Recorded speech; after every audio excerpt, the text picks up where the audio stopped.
போதே தசையா வந்துச்சுன்னா அவங்களுக்கு பிறவிலேயே, அதாவது ஒரு 5 வயசு 6 வயசுலேயே அவங்களுக்கு அந்த மாதிரியான அமைப்பு வந்துடும். ஒரு 40 வயசுல வருதுன்னா மலட்டுத்தன்மைன்னு எடுத்துக்கலாம். அதை அந்த ஒரு 12 வயசு 11 வயசு இந்த நேரத்திலே ராகு கேதுவோட தொடர்புடைய 4, 8, 12 வரும்போது அவங்க 3வது கேட்டகரியா ஆயிடுறாங்க. ஓகேங்களா? அதாவது இந்த ராகு கேதுவோட டாமினேஷன். புதன் அப்படின்ற கிரகம் அலி கிரகம் இல்ல. ஆக்சுவலா இந்த புதன் அப்படின்ற கிரகம் அலி கிரகம் போடுவோம். புதன் அப்படிங்கிறது என்னன்னா அதாவது புதன் என்ற கிரகம் வந்து சூழலுக்கு தகுந்த மாதிரி தன்னை மாற்றிக் கொள்ளக்கூடிய கிரகம் தான் புதன் என்ற கிரகம். உதாரணத்துக்கு மகாபாரதத்துல அரவன் அவர் அலி, அர்ஜுனன் அலியா? ஆனா அர்ஜுனன் வந்து தேவைப்பட்ட பெண்ணா மாறுவார். கதையில தான் சொல்ல வரேன், புரிஞ்சுக்கிறதுக்காக. உங்களுக்கு தேவைப்பட்ட பெண்ணா மாறுவார், தேவைப்பட்ட ஆணா வருவார். அதே மாதிரி புதனுடைய கேரக்டர் என்ன அப்படின்னா சூழலுக்கு தகுந்த மாதிரி தன்னை மாற்றிக் கொள்வதால இடையில வந்த வரலாற்று ஜோதிட ஆசிரியர்கள் புதன் அலி கிரகமா போட்டுட்டாங்க. ஆனா புதன் வந்து அலி கிரகம் இல்லை. இன்னும் சொல்ல போனா 7வது வீட்டு சப்ளாட் யார் யாருக்கெல்லாம் புதனா இருக்கோ அது ஒற்றைப்படை பாவத்தை தொடர்பு கொண்டா அவங்களுக்கு வீரியம் ரொம்ப அதிகமா இருக்கும். புதனுக்கு டபுள் அப்படின்னு பேரு, 2 முறை அப்படின்னு பேரு. அதனால அப்புறம் சொல்றேன். ஓகேங்களா? என்ன சார் அது மாதிரி வாய்ப்பு இருக்கு. ஒரே நேரத்துல புக்கில் எழுதிருக்கும், படிச்சீங்க நீங்க. ஓகேங்களா? சரிங்க. அதாவது எப்படி பாவத்தை போடணும்ன்றா. ஓகே சார், இந்த ஜாதகத்தை வச்சுங்களேன். இந்த போர்ட்ல இருக்கிறதால இந்த இது வந்து எல்லாருக்கிட்டே இருந்தா பரவாயில்ல, இந்த போர்ட்ல இருக்கிறதால இந்த ஜாதகம் சார்ந்த ஒரு கேள்வி கேளுங்க. எப்படி நான் சொல்றேன் சார்? சொல்றேன் சார்.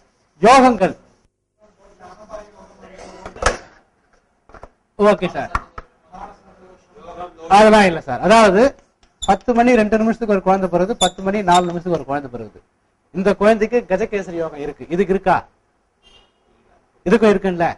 அப்ப அது விட்டுருங்க, வேண்டாம். இதுக்கு கஜகேசரி யோகம் இருக்கு, இதுக்கு இல்லைன்னா யோகத்தை எடுத்துங்க. இதுக்கும் கஜகேசரி யோகம், இதுக்கும் கஜகேசரி யோகம்னா 10 மணிக்கு பிறந்தவங்க கஜகேசரி யோகம் தான், 11 மணிக்கு பிறந்தவங்க கஜகேசரி யோகம் தான். அந்த மாசத்துல இந்த நேரத்துல பிறக்கிறவங்க ஃபுல்லா கஜகேசரி யோகங்கிறது எப்படி ஏத்துக்க முடியும்?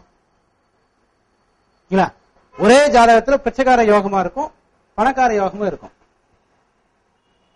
உதாரணத்துக்கு நான் ஒரு இடத்துல ஒர்க் பண்ணிட்டு இருந்தேன் ஒரு பெரிய ஒரு மனிதர்கிட்ட. அவர் என்ன சொல்லுவாருன்னு என்கிட்ட ஜாதகத்தை கொடுத்துட்டு, இந்த மாதிரி விஷயம், அதாவது இந்த ஜாதகத்துல ஒரு கொலைக்காரன் ஆகிற மாதிரி இருக்கு, கொலைக்காரன் தேவராஜ், இந்த ஜாதகத்துல எப்படி ரூலா உருவாக்கலாம் சொல்லு அப்படின்னு. நான் உடனே ஒரு ரூலை சொல்லிடுவேன்.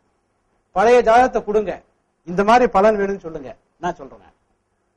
அதே ஜாதகத்தை வேற மாதிரி மாத்தி சொல்லுங்க, அதையும் சொல்லலாம். நான் சொல்றது புரியுதா பாருங்க. ஒரே ஒரு பிச்சைக்காரன் ஜாதகத்துல ஒரு 4-5 மகாராஜ யோகம் இருக்கும். ஒரு மகாராஜ ஜாதகத்துல 4-5 பிச்சைக்கார யோகம் இருக்கும். அதாவது அந்த காலத்துல இது நூலாசிரியர்கள் என்ன பண்ணாங்கன்னா, ஒரு ராஜாவோட ஜாதகத்தை எடுத்துட்டு அதே மாதிரி ஜாதகத்துல குருவுக்கும் சந்திரனுக்கும் இதே மாதிரி இருந்தா இதே மாதிரி இருக்கும் அப்படின்ட்டு அவங்க கற்பனையில் எழுதிட்டாங்க. திரும்பவும் சொல்றேன் சார், முன்னோர்கள் நம்மை விட அறிவாளிகள் தான். ஆனா இன்றைக்கு அவர்களுடைய அறிவை நாம் எடுத்துக்கொண்டு அவர்களை விட ஒரு அடி முன்னோக்கி தான் நம்ம இருக்கோம். அதனால அவர்கள் சொன்னதை அப்படியே நம்ப வேண்டிய அவசியம் இல்லை. அவர்கள் சொன்னதை உள்வாங்கி கொண்டு அதுல இருந்து நாம உழைக்கணும். ஆனா ஜோதிட துறையில பாருங்க, புது புதிய கருத்துக்கெல்லாம் எதுவும் இன்றைக்கு மார்க்கெட்ல வரல அப்படின்னு காரணம் என்னன்னு பாத்தீங்கன்னா, மற்ற துறை மாதிரி இது அரவணைத்து செல்லக்கூடிய சார் சொன்ன மாதிரி அமைப்பு இல்லை. இப்ப நீங்களா இருக்கீங்க இல்லையா, தாராளமா உருவாக்கலாம். புரட்சிகரமான சில விஷயத்தை எடுத்து செல்லும் போதுதான் வர முடியும். உதாரணத்துக்கு தமிழ்நாட்டுடைய பெரிய அரசியல் கலாச்சாரத்தையே தந்தை பெரியாரும் அண்ணாவும் மாத்தி காமிச்சிட்டாங்க. இங்க பெரிய வளர்ச்சி அதுவே. அதே மாதிரி ஜோதிடத்திலே ஒரு பெரிய புரட்சி பண்ணலாம் நம்ம.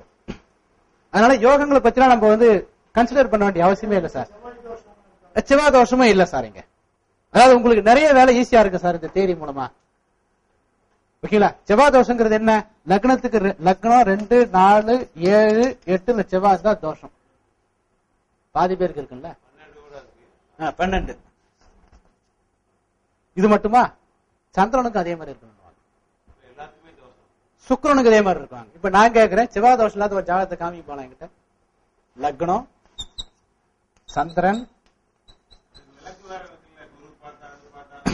அதான் சார் இது விளக்கம் இருக்கு.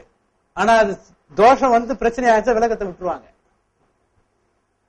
ஒரு கிரகம் உச்சமா இருக்கும் சார், நல்லா இருக்காது, உடனே மாம்சத்துல நிச்சயமா போயிட்டானே அப்படின்னு சொல்லுவாங்க.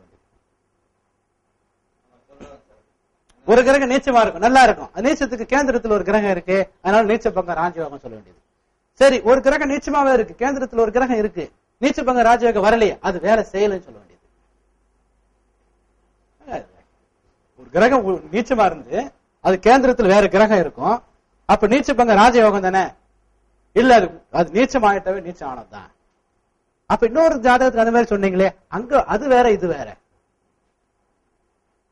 ஏன் அப்படின்னா இங்க விதிகள் நிறைய இருக்குதால. ஏன்னா இங்க என்னன்னு பாத்தீங்கன்னா இந்த மாதிரி கூடி பேசுறதுலாம் இல்ல அந்த காலத்துல. அந்த காலத்துல என்னன்னு பாத்தீங்கன்னா நம்முடைய இந்திய கலாச்சாரத்துல இப்ப சார் தான் நினைக்கிறேன், ஒரு 4 நாளைக்கு முன்னாடி பேசுனீங்கன்னு நினைக்கிறேன். அந்த காலத்துல என்ன பேசுறீங்கன்னா, ஒரு விஷயத்தை யார்கிட்டையும் பகிர்ந்து கொள்ளக்கூடிய பண்பு நம்ம கிட்ட இல்ல. ஆக்சுவலா நம்ம கிட்ட சொல்றது நம்ம முன்னோர்கள், நம்ம மண்ணோட ஒரு கலாச்சாரமே, ஒரு கம்யூனிகேஷன் இது இல்ல. ஒரு விஷயத்தை யாருக்கு இன்னொரு விஷயத்த மனம் திறந்து சொல்ல முடியாது. ஒரு விஷயத்தை கத்துக்கினாவே அந்த சீடனை படாத பாடுபடுத்துறது, அந்த பண்ணு இதை பண்ணு சொல்றது. ஆனா இன்னைக்கு